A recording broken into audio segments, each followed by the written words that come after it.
Good day, everyone. So I am here to discuss about blue economy. So the first one, let's discuss about the different topic outlines that we are going to discuss on this session. So the first one, we will need to define what is blue economy, together with a different background about it, such as the marine environment, fisheries and aquaculture and tourism, ocean-based renewable sources of energy, and transportation and the blue economy. And aside from that, we will going to discuss about the scope of the blue economy, and also we will find out the different risks based by our oceans, and also we will discuss the assessment of ocean economy and ocean health. And last but not the least, we will discuss also the ProBlue, or what we call as the multi-donor platform for the blue economy. So be with me so in order for us to enlighten our minds about what is blue economy. So the first one, let's talk about the learning objectives. In topic number one, here are the learning objectives that we are going to attain. So the first one, we will define what is blue economy and discuss some background about it. And last but not the least, we will need to explain the importance of blue economy. So the first one, let's define what is blue economy. So when we say blue economy, it is refers for the sustainable use of ocean resources for economic growth and improving the livelihood and jobs while preserving the healthy of our oceans ecosystem. So as you can see here, according to the East Asian Seas no, Congress 2012, it refers to the sustainable ocean. So here are the different goals that we are going to attain. So the first one will talk about the sustainable and inclusive development. The next one is protecting our coasts and oceans and addressing water, energy, and food security and protecting the health, livelihood, and welfare of the people. And last but not the least, we are fostering the ecosystem based on the climate change mitigating adaptation of measures. So as you can see here, ang main goal ng blue economy is for the sustainable development of our oceans, not only our ocean but also different living organisms or living things that we can see in our oceans. So let's talk about protecting the health and livelihood and welfare of the people. So in connection with that, we will need to take care of our oceans. In what way? By doing the right thing, such as do not throw garbage on the ocean, do not throw different chemicals, and also do not act on negative activities such as what do you call this, a dynamite fishing, fish kill, because they will affect the growth and development of our organism. Specifically, na makikita po natin si ocean that will lead for extinction. Like for example, kapag patuloy po natin sinira at dinumihan ang ating ocean, so what will happen for the growth and development? In connection with that, kapag nagtapon po tayo ng iba't ibang chemicals, siyempre po, maapektuhan po dyan ang paglaki ng ating mga living things na makikita si oceans, specifically the fishes, so that it will affect also our health kapag po kinonsume natin yan. So, the main goal of blue economy is for sustainable development. We will deal with the different practices that will help for upgrading and at the same time for the protection and maintenance of our oceans. And aside from that, oceans also, it is considered as one of the natural resources of the Philippines. So we will get our basic needs such as food, energy, and water. So the blue economy are somewhat associated with our sustainable development such as food, water, and energy. So paano po tayo magkakaroon ng malinis na tubig and at the same time, saan po tayo kukuha ng mga renewable energy kung patuloy po nating masisira ang ating oceans. So in connection with that, blue economy is responsible for monitoring, for maintenance, and for the restoration of healthy of our ocean. And as time goes by, aside from that, in ocean, in oceanic activities in healthy ocean, so we will do a lot of activities that is associated with the blue economy, such as fishing, and also it will serve our tourism, and also act as an aquaculture of our different organism.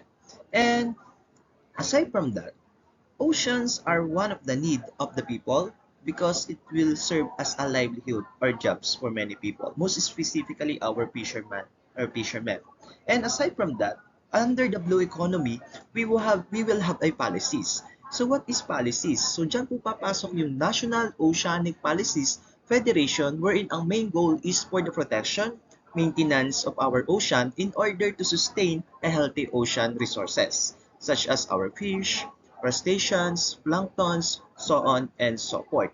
And aside from that, both traditional ocean uses fisheries, tourism, and maritime transport. So on this session, we will discuss about that, the different uh, contributions of oceans in daily life of the people. And aside from that, under the blue economy, as you can see here, we have a ocean core or ocean core economy. We have innovation and emerging industries, lead for the SDG, and also we have resource depreciation and environment costs. So as you can see here on this illustration, it's all about on how to sustain our blue economy, specifically our ocean. So as you can see here, when it comes to innovation and emerging industries, through the innovation of technology, there's a lot of uh, applications that we are going to use, such as AI, robotics, that are essential for the growth and development of our blue economy. And when it comes to the exchanges of different products, import and exchange of products, there's a somewhat related of blue economy, wherein kapag tayo po ay umaangkat at naglalabas ng iba't ibang produkto at kapag tayo po ay kumukuha ng iba't ibang fuels and mga renewable energy na makikita po natin sa ocean. So what I'm trying to say, how we are going to sustain an inclusive blue economy? By means of what? By protection, and at the same time, we will need to take care our ocean. And when it comes to sustainable development goals, we have water, food, and energy for all. So paano po tayo makakaranas ng malinis na tubig, masaganang pagkain, at maraming energy or that is eco-friendly in our environment kung patuloy po nating sisirain at hindi pangangalagaan ang ating environment or specifically our ocean. So, naandyan po ang blue economy that are responsible for sustaining and for the protection of our ocean. And aside from that, as you can see here, when it comes to the importance of blue economy, on that illustration, we will see the different importance of the economy, such as through the help of the oceans, we will create jobs and reduces poverty and ends hunger. Tama po yun. In a way that in our ocean, marami pong nakakakuha dyan ng trabaho, lalo-lalo na po yung mga mangingisda. So, dahil sa kanila, mayroon po tayong nako-consume na iba't ibang uri ng pagkain. And aside from that, through the help of oceans, we will get a lot of renewable energy, and at the same time, it will serve as a jobs and livelihood for many people. And also, blue economy, or what we call as the ocean, it will serve as a tourist spot for many people. And it also improves the life of all. And also takes action against illegal fishing. So, nandiyan po ang blue economy para po ma-monitor kung meron pong mga tao nagkakaroon ng illegal fishing, dynamite fishing na makakaapekto po for the growth and development of our ocean. That is under the blue economy. And aside from that, when it comes to the background of blue economy, we will deal with the sustainable development of coast and the ocean. So there also are connections between the different organizations in our Asia Pacific, such as United Nations and Asia Pacific Economic Corporation, together with the East Asian economy. So, Blue Economy is responsible for the protection and at the same time for restoration of healthy, sustainable development of our oceans and coasts. And aside from that, when it comes to the marine environment, when we say marine environment, we are dealing with a different living organism that we can see in our oceans or near or found in our oceans, such as fishes, planktons, crustaceans, coral reefs, so on and so forth. Under the marine environment, we will see the different biotic and abiotic factors, such as when we say biotic, those are organisms which have life, and when we say abiotic, those are the things that have no life or non-living. So when it comes to our biotic factors, that is stated, we have plants, animals, and microbes. And also when it comes to abiotic factors, it is, as you can see, a lot of abiotic factors such as sunlight, amount of oxygen, water, and temperature as well. When it comes to the marine environment, let's talk about to the different living and non-living organism that we can see in our ocean. And as you can see here in my illustration, that illustration show the marine ecosystem. So when we say ecosystem, it refers to the different living and non-living organisms that interact to each other. It's somewhat related to the biodiversity because when we say biodiversity, it refers to the interactions of different or varied living organisms. And on that illustration, we can see the abundance of marine ecosystem that such as seabirds, fish, sea stars, zooplankton, bivalve mollusks, seaweed, bacteria, so on and so forth. So in connection with the blue economy, so blue economy are responsible for maintenance and at the same time for the protection and sustainable development of our coasts and oceans. So kung patuloy po nating pangangalagaan ang ating mga likas na yaman, diyan po makikita natin na unti-unti po tayong uunlad. Lalo na po kung iniiwasan natin ang mga negative activities such as fish kill, um, dynamite fishing, throwing at different chemicals in our oceans, pagtatapon ng basura sa kung saan-saan, specifically sa dagat. So, kung tayo po ay patuloy nating pangangalagaan ang ating ecosystem, matitiyak po natin mas masagana po ang Pilipinas because Philippines consists a lot of natural resources that are suitable for maintenance and at the same time it will supply our basic needs. Then aside from that, kapag patuloy po natin sinustain ang ating ecosystem or environment, it will magagamit pa po ito ng mga susunod pang henerasyon. So dapat po pangalagaan natin dyan. And aside from that, the other background about blue economy is fisheries in aquaculture. So from the word itself, fisheries, let's talk about with the different fishes. Through the fisheries and aquaculture, it will help for the livelihood of nearly half of a billion people. So technically, when you say fisheries, it will serve as a lot of jobs for many people. And also, we will deal with the different negative impact of different activities will do by different people such as pollution, climate change, overfishing, and so on and so forth. So ano po mangyayari kapag hindi po natin ginamit ng maayos ang likas na yaman na meron po tayo? Siyempre, it will lead for the big problem to us. So aside from that, when it comes to the fisheries and aquaculture, some inland lakes and waters bodies are drying up, while in other areas, destructive floods are becoming a regular occurrence. So due to the different natural phenomena or natural catastrophe, specifically floods, if we have a typhoon, pag patuloy po tayo nagpatuloy ng pagpuputol ng puno when we call or what we call as deforestation, so tendency po malaking impact po niyan or malaking epekto po yan sa ating ocean. So ano po mangyayari? So when it comes to availability of fish, when it comes to the growth and development of our fish, paano po sasagana ang ating mga isda? Kung unti-unti po nasisira yan. Just due to that different natural catastrophe, specifically floods, just because of a typhoon. So in connection with that, when it comes to the livelihood and fishing activities, maapektuhan po ang mga tao dyan. So paano po tayo mangingisda kung patuloy po na nasisira ang ating ocean? And when it comes to livelihoods and job, so saan po kukuha ang mga tao ng kanilang pangunahing hanap buhay kung patuloy po nasisira ang ating environment, specifically in our ocean.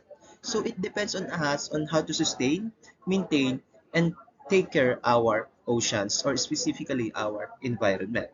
And aside from that, when it comes to the fisheries and aquaculture, there's have a tendency na nagkakaroon ng iba't ibang negative activities such as overfishing, illegal fishing, and destructive fishing practices. And at the same time, weak fishes management. So, in connection with that, it will lead a big problem to us for ensuring a sustainable development in different aspects such as economic, social, and technical growth. So kapag patuloy po natin pinabayaan ang mga negative activities na yan, what will happen to our ecosystem, or what will happen in our environment. It will lead for the biodiversity loss, and at the same time, it will lead for the fisheries loss. By means of what? By doing the different or negative activities, specifically illegal fishing and dynamite fishing. So, usually, ang maaapektuhan po dyan, lalong-lalo na po yung mga bansang mahirap, coming from the poorest countries, specifically the Philippines. Yes, we are abundant a lot of natural resources. Pero kapag hindi po natin yan pinangalagaan at hindi natin sinustain yung better growth and development of our fisheries and aquaculture, tayo rin po ang maapektuhan yan. So, paano po uunlad ang ating economic society kung patuloy po nating mapapabayaan at hindi mapapangalagaan ang ating mga natural resources, specifically our fisheries in aquaculture, that will lead for the poverty or poverty reduction. And aside from that, when it comes to tourism, yes, so napakasarap po mamasyal or pagmasdan ang iba't ibang magagandang tanawin here in the Philippines, specifically our ocean tourism. So, due to a lot of stress of ginagawa natin every day, so there's a tendency na mga tao po ay nag-out of time to lessen their stress and problems. So, by means of what? Through tourist spots. So, saan po sila pumunta? Sila po ay nagbe-beach, kakaroon ng ecotourism and fishing expedition. So, kung makikita natin in my illustration, as you can see here, we will see the beauty of our natural resources under the oceans. So, human interest in the sea fuels, a multi-billion-dollar a year ocean tourism in industry. Aside from that, in our ocean, we will get a lot of fuels that will serve as our business and livelihood as well. Ocean tourisms come in many forms, such as ecotourism, fishing expedition. So, in connection with that, masasabi po natin na masagana po ang ating country when it comes to the different natural resources. And aside from that, as you can see here in my illustration, diyan po makikita natin we will witness the beauty of our natural resources.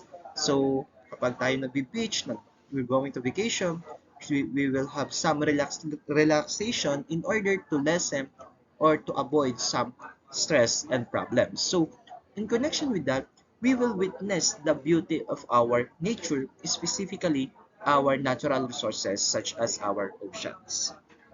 And aside from that, when it comes to the ocean-based renewable sources of energy, we will see or we will get a lot of renewable energy from our ocean. So when we say renewable energy, it refers to the derive of energy coming from a natural sources. And best example for that is our wind and sunlight. So as you can see here, we have wave energy converters, we have tidal energy converters, we have ocean thermal energy converters. So as you can see here, when it comes to the tidal energy converters, it is a machine used to extract energy from a moving masses of water. And at the same time, a tidal energy converters is a machine that are responsible to extract the energy coming from the run of river and water. And when it comes to ocean thermal energy, as you can see here, makikita po natin dyan, ang main goal po ng thermal energy is to see the differences of temperature between from a high temperature and low temperature wherein talking about the surface area of a water and deep ocean water.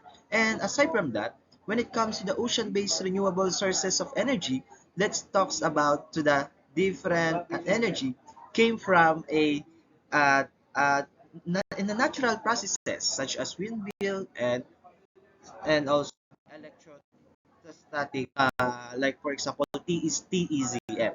And aside from that, when it comes to the renewable energies, those are the energies came from our natural resources, specifically our wind and solar power. So nowadays, they are still existing when it comes to the solar energy. So take note, solar energy is eco-friendly or environmentally friendly. So there's no harm in our environment. And aside from that, it will lessen to lead for the climate change. Ano po? So we will mitigate the climate change through the help of some renewable energy. Kasi ang mga renewable energy po ay mula po yan sa natural resources. At lagi niyo pong tatandaan, when it comes to renewable energy, dapat po ay when it comes to the activities, dapat po wag po tayo over-consuming. So dapat po always balance in order for us to provide a balanced ecological development of our ecosystem. And aside from that,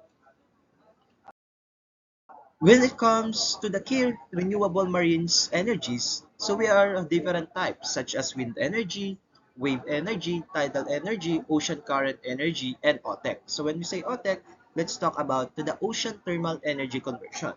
So like what I've said earlier, the OTEC is responsible in order to deal with or to see or monitor the temperature differences of the ocean based on the depth of the ocean from top until the under depth of the part of the oceans. Ang machine that is responsible for that is no other than the OTEC, or what we call as the Ocean Thermal Energy Conversion. And as you can see here, those are the key renewable marine energies as stated on my presentation. Makikita niyo po dyan yung illustration such as renewable ocean energy, TECM, and at the same time, windmill. So those are different source or key role of renewable marine energies.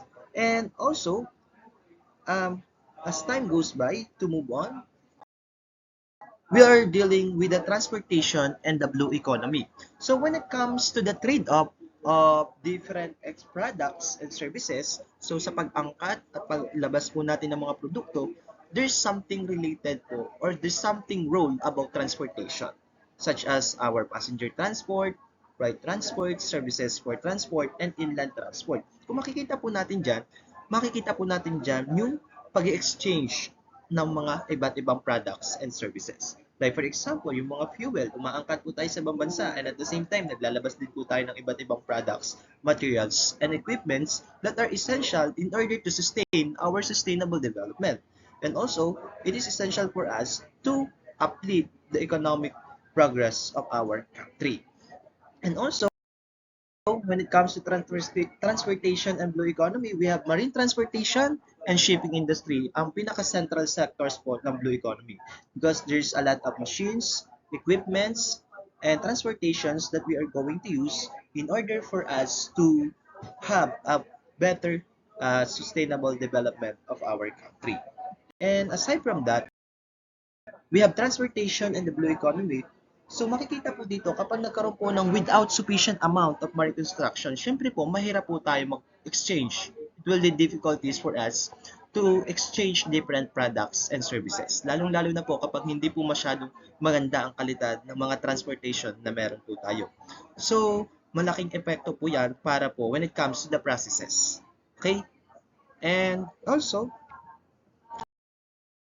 in topic number 2, let's deal about with the learning objectives. So as you can see here, explain the scope of the blue economy, and at the same time, we will develop a sustainable and responsible tourism that highlights the beauty and importance of marine environment. So for our a for our a learning objectives number 2, let's deal with a scope still with the scope of the blue economy. As you can see here, when it comes to this scope, we're talking about economic activities.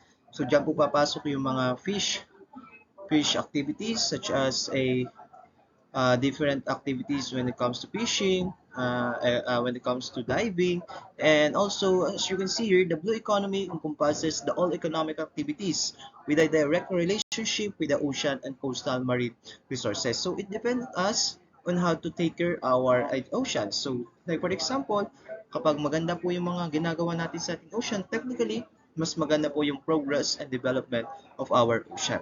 And aside from that, for the second one, let's talk about to the public sector agencies. So, due to the different marine education and research as well as activities of public sector agencies with direct coastal and ocean responsibilities. So, Align with our government, meron po tayong different institution or personnel that are responsible to protect our environment, specifically our ocean. Such as nandyan po ang mga Navy or Marine Environmental Protection and Command, such as Philippine Coast Guard, to monitor and at the same time to protect the healthy ocean, and at the same time in order for us to provide a sustainable development of our ocean. So nandiyan po yung iba't ibang agency or institution such as the Philippine Coast Guard that is responsible for the environmental protection of our ocean. And aside from that, we have here a new activities also evolving to the recent years, syempre, through the advent of modern technology, through the help of different machines and equipments, mas marami na po tayong magagawa sa ating oceans. And when it comes to number 4, the ocean generates economic values and economic or ecosystem services. So technically, I have here a picture showing the what is the ecosystem services. So as you can see here, we have a cultural, supporting, regulating, and provisioning. So when it comes to cultural, technically through the oceans, one of the natural resources that we have, so it will lead a recreation of different activities such as sport, and we have also a tourism. And when it comes to supporting, yes, as you can see here, makikita po natin dyan yung kahalagahan po ng oceans that will serve as a shelter or habitat of different species, specifically our marine organisms that we can see in our ocean. And when it comes to regulating, dyan po papasok yung carbon sequestration. So when we say carbon sequestration, it is a natural process. It is a main goal of this is for the store of carbon came from the natural process, specifically in our environment, such as in our forests, grassland, oceans, so on and so forth. When it comes to provisioning, technically, they will also provide a medicine, the water that we are going to drink, and energy and minerals. Those, all of that we'll see in our ecosystem services because ecosystem will help for us to provide our basic needs. And aside from that, when it comes to our topic number 3, here are the learning objectives that we are going to attain.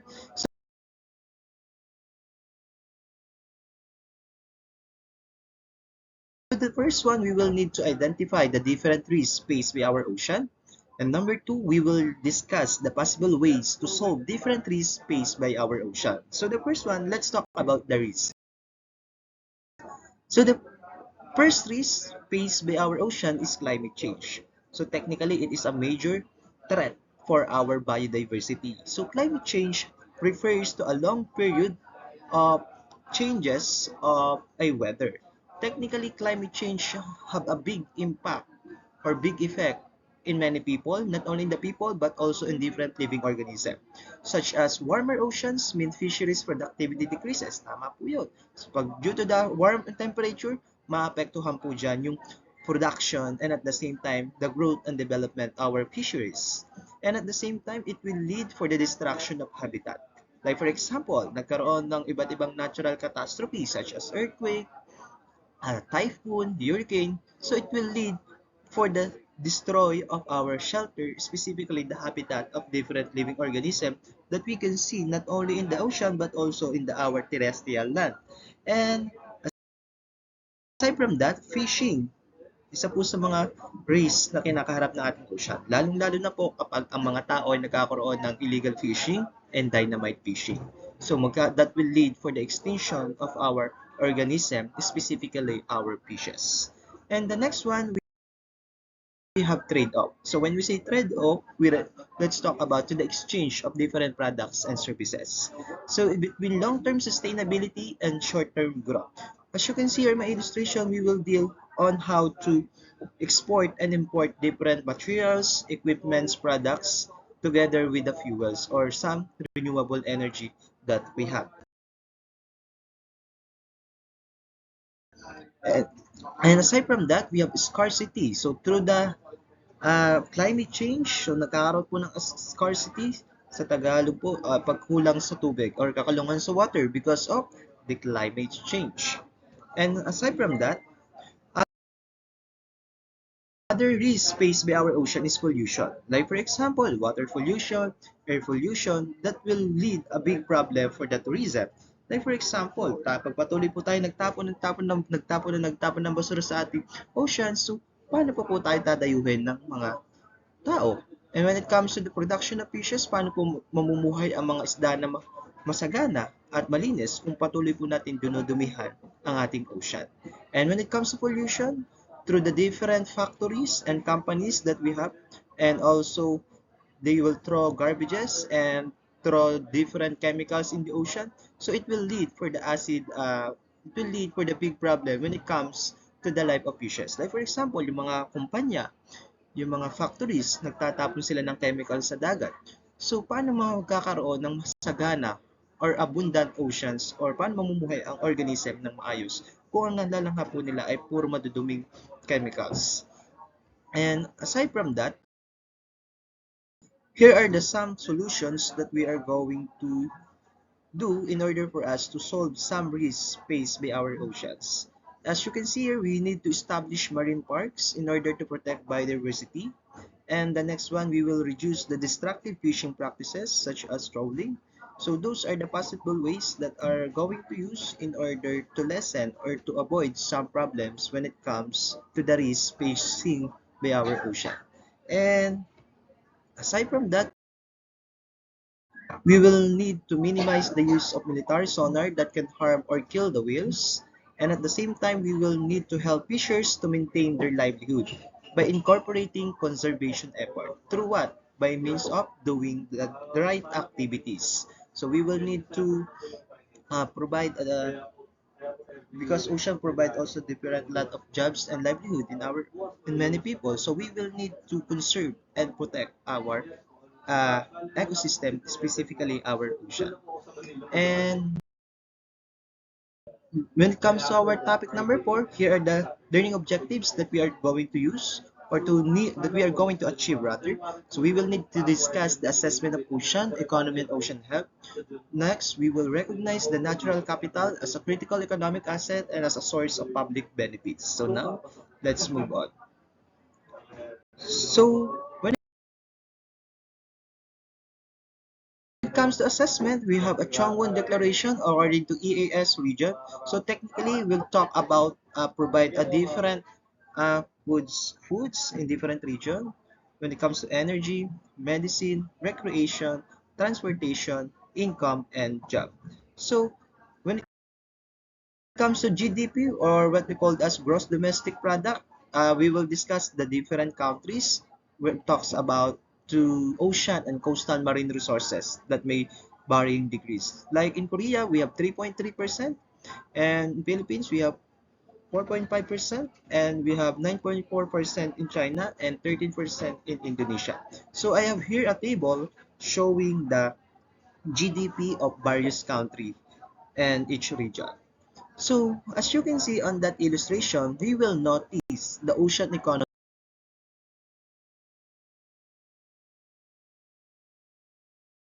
and ecosystem services. So now let's talk about the fisheries and aquaculture. So as you can see here, in the year 2013, Indonesia have only 29.18, whereas China, year 2014, we have 68.14, and Philippines contained only year 2012, 4.55, and Korea, year 2010, we have 3.23. So kung makikita natin, we are second to the last when it comes to the fisheries and aquaculture. When it comes to the marine construction, Indonesia have 90.73, China have 33.38, and only Philippines have only 1.13, and Korea have 1.27. So we will notice na medyo mababa po ang ating marine construction because we have what I'm trying to say, we have no enough equipments in order to construct a different construction of marine and transportation. And when it comes to our marine tourism and recreation, so Indonesia have 24.85, China have 140.98, and Philippines not estimated, and only Korea have 2.9. When it comes to GDP, when it comes to the total, so in Philippines, we have, let's talk about ecosystem services, we have 545.5 million, and Indonesia have 244.8 million, whereas Korea have only 40.46 billion. So we will notice that Philippines have large amount of ecosystem services. Aside from that, when it comes to assessment, let's talk about the ocean economy and ocean health. So when it comes to blue economy, nandiyan po ang fisheries, aquaculture, biotechnology, and tourism. So when it comes to ecosystem services, ang main goal, like what I've said earlier, carbon sequestration came from natural environment or natural process, specifically in grassland, forest, ocean, and so forth. Ang main goal po niyan is for protection and integrity of our ecosystem. And also, as you can see here, we have ocean economy, ocean health, ocean economic activities, ocean economic impact on health, and impact on the ocean. So when it comes to our assessment of ocean economy and ocean health, as you can see here, this illustration showing the different activities and impact in our health and impact also in the different lives such as fisheries and aquaculture, with seafood processing, marine biotechnology, and marine tourism. So due to the innovation of technology, so there's a lot of emerging industries that are essential for providing a good service and product, especially in many people. When it comes to the marine tourism, we have ecotourism through the help of our different natural resources, specifically our ocean. So it will lead for different activities such as eco-fort, uh, marine fort. So it will help for the people to lessen their problems and stress, and at the same time when it comes to the livelihood such as yung mga basic needs na pinagkukuhanan po natin came from the oceans and coasts. And when it comes to the ecotourism through the help of different institution and government as well, and they have a lot of uh, living and non-living organisms that are essential to maintaining a sustainable development of our country. And when it comes to the impact in our ocean health such as pollution, gas and oil, and construction of different buildings, so there's technically it will lead to the big problem, like for example yung pollution to the different factories, companies na nagtatapon po ng mga chemicals, and at the same time nakakasira po ito sa growth and development of our living organism, and also when it comes to the habitat of our living organism such as yung mga fish kill and dynamite fishing. Syempre po masisira po yung mga coral reefs na nagsisilbing tirahan po ng ating uh, organism, specifically our ocean, specifically the different fishes. And aside from that, when it comes to the topic number 5, let's talk about and we will attain these objectives such as explain the role of ProBlue. We will also explain the impact of ProBlue as a multi-donor platform for blue economy. So as you can see here, when we say blue economy, it is stated that as a household worldwide that supports the development of integrated, sustainable, and healthy marine and coastal resources.